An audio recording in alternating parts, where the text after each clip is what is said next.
One crazy summer, contact calls. Mean Lady Manga laid a dollar bill with few coins on the counter. She handed me a brown paper bag with the food, gave Vonetta the bottle of Pepsi and a small bottle of fruit punch. They gave Fern a paper bag with the plates for cups and napkins. I scooped up with all of the change. There was at least 2 dimes in a coin, then which was enough to call home to Brooklyn collect. When we went outside, the beakish guy in the fluffy alpha was gone. We all squeezed into the telephone booth with bags from Ming. I hooked my fingers inside the hole of 40 on the phone and dialed. The operator came on and I spoke up. Operator, I want to call to Louis Granger. Papa's proper name felt strange coming from my mouth. I said it again clearer, although the operator didn't ask me to. Instead, she asked for my name and gave it to her, Delphine. There was nothing numbing about the way I talk. I didn't swallow my letters to run them together. The operator still asked, can I have that again? And as if she didn't get the first time, I broke into syllable. D-E-L-F-E-E-N.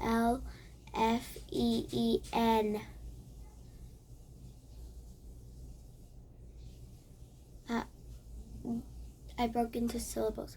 Delphine.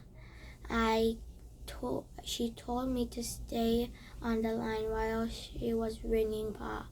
I realized my T-Max was still on Brooklyn time, and that was after 11 o'clock. Papa rose in the dark for what it was after 11 o'clock. Papa rose in the dark for Papa rose in the dark for work and asleep by 9. I stared in the wind and steam when the operator came back. Go ahead, miss. Hello, hello? Big Ma shouted far away.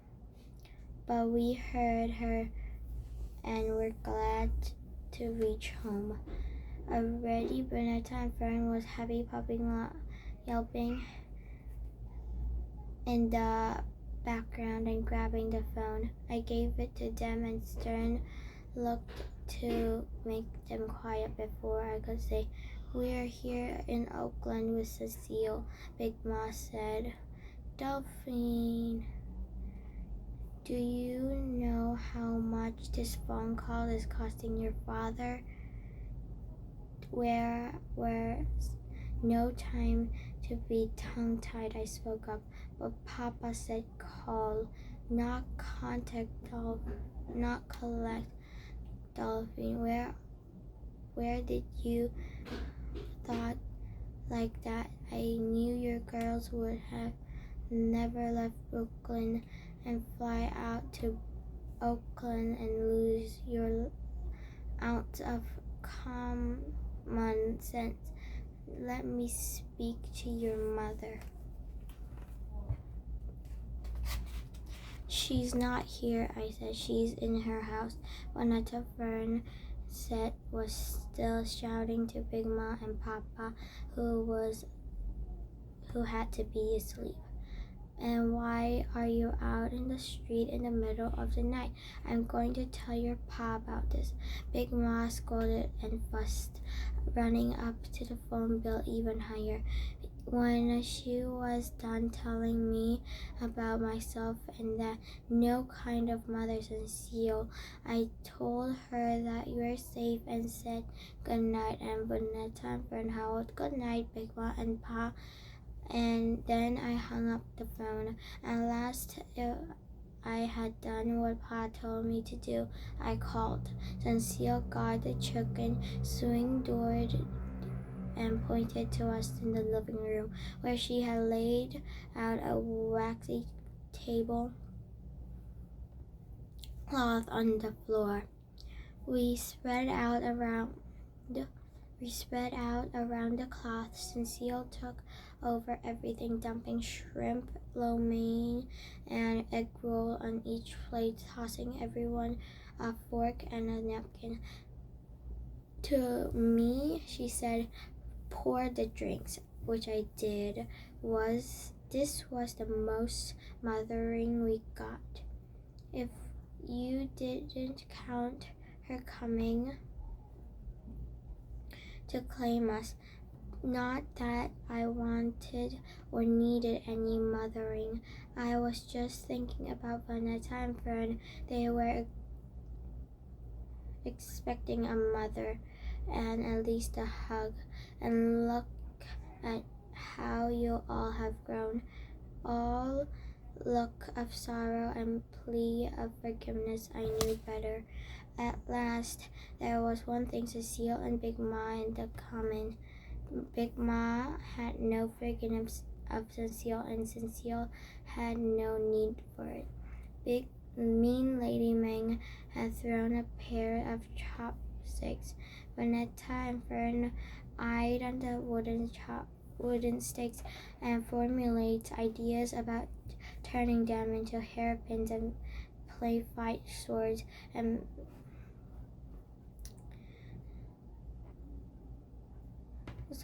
pick up sticks. Cecile ended all of that when she broke the sticks and joined the top, rubbed them against each other like she was kindling twigs of campfire. They then wrapped noodles around them and shoved the noodles shrimp sticks into her mouth. We are all staring. We've never seen anyone eating with chopsticks other than TV. We never seen colored people eating with them. And here was our mother eating with chopsticks and like the Chinese men, and I have read about who work in the railroads. She ate hungrily, set up no type of table manner sample for us, her daughters. Cecile knew our eyes on her and mouth full of food. She said, "Thought you're all hungry." We picked up our forks and ate. When we are done, Cecile grabbed everything that wasn't used and been used, so I tossed spicy mustard, her fork, an extra cup that Lady Ming had thrown in. She let us stay right there while she brought everything into the kitchen. We stayed put. I thought she might want to talk to us, find out how we are doing in school and what we like and didn't like, if we ever had a chicken pox or our tonsil taken out. While I thought about what I'll tell her, we heard a knock on the door, another loud knock. We jumped to look at the contents, but Cecile came out of the chicken. "Get back in the room, get." We did, but I had caught a glimpse of through the curtain. I already seen 3 people in the dark clothes of apples.